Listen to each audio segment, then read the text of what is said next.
Eu fiz um levantamento rápido aqui, ó. Contra o Atlético Mineiro na estreia, foi 1-0 pro Galo, certo? Rodrigo estava na zaga. Atlético Goianiense, 3-0. Rodrigo estava na zaga, com o Léo. Nos dois jogos com o Léo, inclusive. Flamengo, 5, Bahia 3. Flamengo, 5, Bahia 3. O Flamengo venceu, mas tomou 3 gols. A zaga era Rodrigo e Léo. E no Del Valle 5-1 no Flamengo, quem que era a zaga? Rodrigo e Léo. Então, porque assim, atira-se muito para o Léo Pereira, que jogou muito no Atlético Paranaense, e no Gustavo Henrique, que foi muito bem no Santos, e a gente não consegue entender que não pode ser só em cima dos zagueiros, né? E quando o coletivo não tá legal, aí acaba também explodindo, né? Acaba expondo os problemas individuais dos jogadores. E aí a gente viu o que está acontecendo com o Léo, exclusivamente com o Léo, e também exclusivamente com o Gustavo Henrique. Jorge, você vai falar já sobre o Rodrigo. Vou atender mais um chamado da Lívia. A Lívia sempre traz alguma coisa bacana pra gente aqui no Expediente. Trouxe o Maracanã. Já disse pra Lívia, não pensei que o Maracanã fosse, né, que coubesse o Maracanã dentro do nosso estúdio. A Lívia apronta cada uma pra gente, incrível. E aí, Lívia?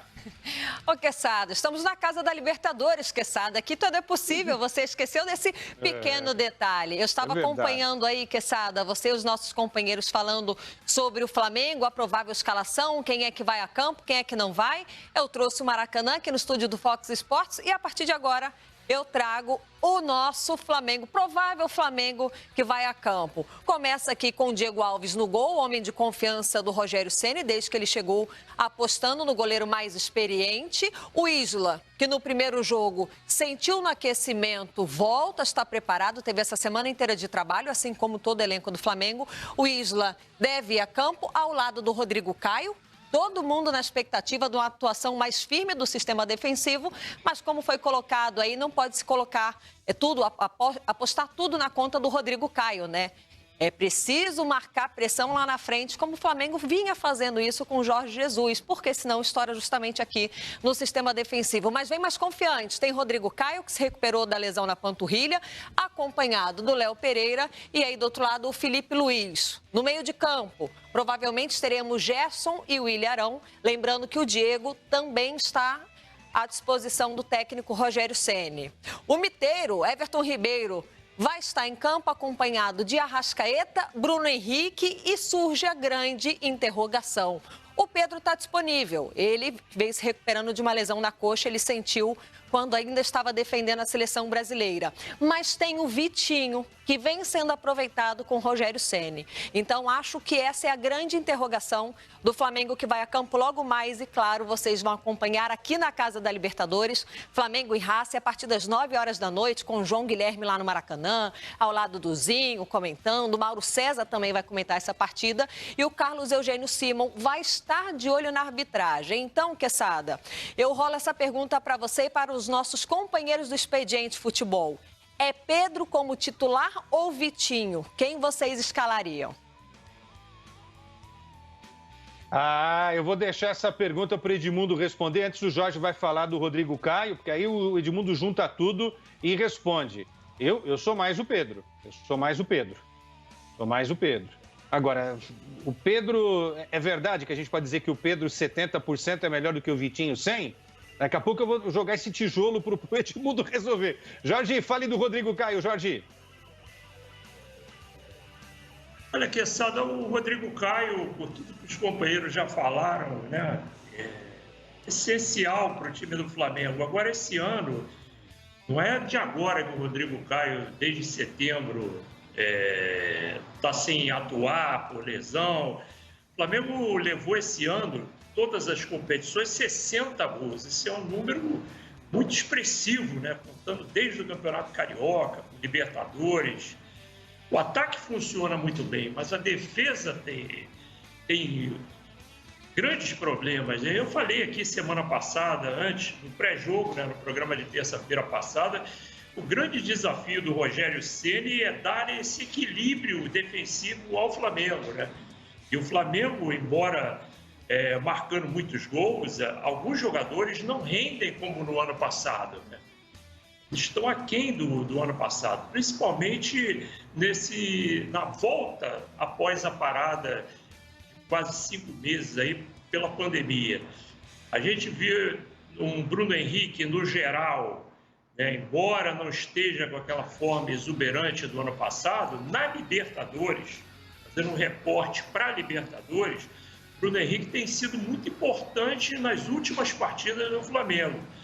Ele participou de 4 dos últimos 6 gols do Flamengo, marcando 3 gols e dando uma assistência para esse empate de semana passada do Racing, uma jogada de velocidade pela esquerda ali, ganhou na corrida e serviu o Gabigol, que impactou o jogo logo em seguida ao gol do Racing. Mas é um jogador que ainda que está longe, né, da forma que ele teve no ano passado. A gente teve jogo com Curitiba, a gente discutiu muito isso aqui, né? O Bruno Henrique teve 7 finalizações no jogo com Curitiba e fez um gol. Desperdiçou dessas 7 finalizações, 6, 3 claramente ele e o gol. Faz Bruno Henrique e ele perdeu. Então tem que ter esse equilíbrio também, né? No contra-ataque, no posicionamento. A ausência do Thiago Maia, para mim, conta muito no Flamengo. É um jogador que tem sido muito importante na temporada e essa lesão que ele sofreu, né, que o tira dos campos, no mínimo até o ano que vem, tem um peso enorme na parte tática do Flamengo e nesse equilíbrio também. Então, para mim, o grande desafio do Rogério, não apenas nesse jogo de hoje, volta do Rodrigo Caio ou não, é devolver o equilíbrio defensivo que o Flamengo ainda não recuperou nessa temporada, quem sabe? Muito bem, Jorge. Edi, agora vamos com esses 2 temas. Eu quero ouvir atentamente também o que você tem a dizer da zaga e do ataque. Duas questões aí levantadas pela Lívia. A volta do Rodrigo Caio, a importância dele, e que ele pode fazer aí, Ed, para mudar, não é? Esse sistema defensivo, pela experiência que ele acumulou, pelo grande futebol do ano passado. E logo na sequência você já emenda Pedro, né? O que você acha do Pedro? Eu exagerei quando eu falei que o Pedro 70%, com todo respeito ao Vitinho, é melhor do que o Vitinho 100%? Tá aí, Edi, para você. Não, acho que você não exagerou, pelo menos no quesito gol, né? Fazer gols. Você está coberto de razão. Acho que o Pedro é muito mais jogador que o Vitinho. Se tiver com a condição física, eu digo muscular, né? Porque o médico da seleção brasileira disse que tinha sido uma contusão leve. O médico do Flamengo já disse que não, foi uma contusão grau 2, e grau 2 não é leve. Então, por isso, período um pouco mais longo do Pedro fora dos gramados. Se ele tiver recuperado, e como jogador de referência, com esses 3 craques atrás dele, né? Bruno Henrique, De Arrascaeta e Everton Ribeiro, mais a chegada do Gerson, o Pedro vai ter chance, e ao ter chance, a cada 2, cada 3, ele põe uma bola para dentro. São os gols que o Flamengo sobreviveu, não, a palavra não é essa, mas comemorou aí durante 12, 13 partidas que teve de invencibilidade ainda com o Domenech. O que eu fiz questão de começar pelo Pedro, porque eu acho que tem muito a ver com a marcação lá atrás. O Flamengo marcava a pressão na saída de bola, e a defesa, né, com Pablo Mari, com Rafinha, Rodrigo Caio e Felipe Luiz, também marcava muito próximo. Então o time estava compacto. Hoje, ou pelo menos na época do Domi, isso não acontecia. Quando os atacantes ou o quarteto ofensivo saía para marcar pressão na saída de bola, a defesa estava muito distante. E aí, quando o time adversário passava dessa primeira linha, ele tinha um campo muito grande para trabalhar, e aí alguns jogadores do Flamengo, aí no caso o Gustavo Henrique, o Léo Pereira, não são tão velozes assim, né? E aí eles sofriam, e o Flamengo acabou tomando muito gol. Acho que pelo que eu acompanho do Rogério Ceni, ele observou isso também, né, mais de perto, teve tempo para trabalhar e acho que isso vai ser corrigido. E uma outra coisa, né, que acho que o Rodrigo Caio faz com perfeição, diferente dos outros zagueiros, é não ficar torcendo para o que os seus atacantes estão fazendo lá na frente. Ele está posicionado, esperando que se um atacante do time dele perder a bola, ele já está ativo ali para efetuar a marcação, para parar a jogada de forma imediata. Isso faz muita diferença. Eu falo isso porque na Europa eu vi zagueiros consagradíssimos, mas que não eram tão bons quanto os nossos brasileiros aqui. Só que lá eles não paravam para torcer para o time. Eles estavam fazendo o papel deles, o trabalho deles, imediato. E aqui não. Aqui os zagueiros são bons tecnicamente, são bons no homem a homem, mas quando o jogo se desenvolve, ele está lá torcendo, e aí o jogador perde a bola ou erra um passe, e ele é surpreendido. Quando ele olha, o atacante já não está mais próximo dele, já escapou, e aí ele é obrigado a correr atrás ou fazer uma falta que dá uma expulsão. Enfim, em termos táticos, acho que todo mundo entendeu o que eu quero dizer. E o Rodrigo Caio não. O Rodrigo Caio é um cara concentrado o tempo todo no jogo, ele cumpre a tarefa dele, né, principal, que é de marcar, de evitar os contra-ataques. E aí depois, é claro, ele comemora os gols, até de forma tímida, que o Flamengo faz. Mas a primeira função dele é bem cumprida. Acho que isso vai melhorar bastante se, de fato, ele for escalado de primeira. Eu tenho uma máxima que ninguém joga, muito difícil algum atleta jogar 100% sem nenhuma dor, porque os treinamentos te trazem microlesões, você está sempre com dores. Então, se o atleta ele é relacionado, é porque ele está apto a jogar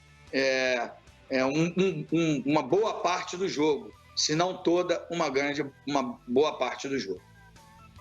É verdade, você sempre fala isso. Eu vou para um rápido intervalo. Ed, só um teaser. Lembra aí rapidinho, processa rapidinho aí.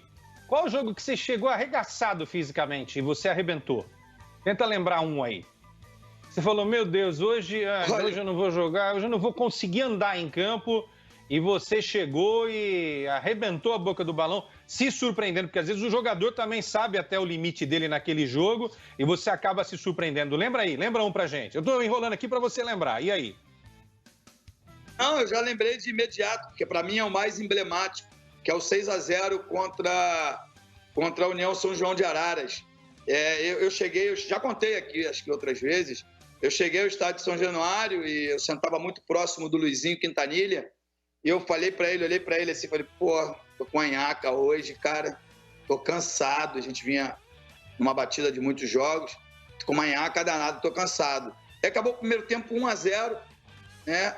E aí eu falei pro Luizinho, pro Quintanilha, aí eu falei, pô, vou sair, cara. Ele falou, não, tá maluco, a gente precisa de você. E aí no segundo tempo eu fiz o segundo, o terceiro, o quarto, o quinto, o sexto, perdi pênalti. Então, assim, depois que por isso que a gente não sente tanta dor, não sente cansaço. A adrenalina do jogo substitui tudo isso. Então, por isso eu acho que o Pedro e o Rodrigo Caio vão ser escalados como titulares no jogo de hoje. Amigos, Edmundo estava arregaçado, entrou em campo, fez 6 gols. Mas se ele tivesse bem, teria feito... Só bateu o recorde. Uma quesada. Eu sei. Mas também já aconteceu de estar na ponta dos cascos fisicamente e não render aquilo que eu esperava e o que o meu time esperava de mim naquela tarde ou noite. Porque esse negócio é chamado futebol, né? Voltamos já.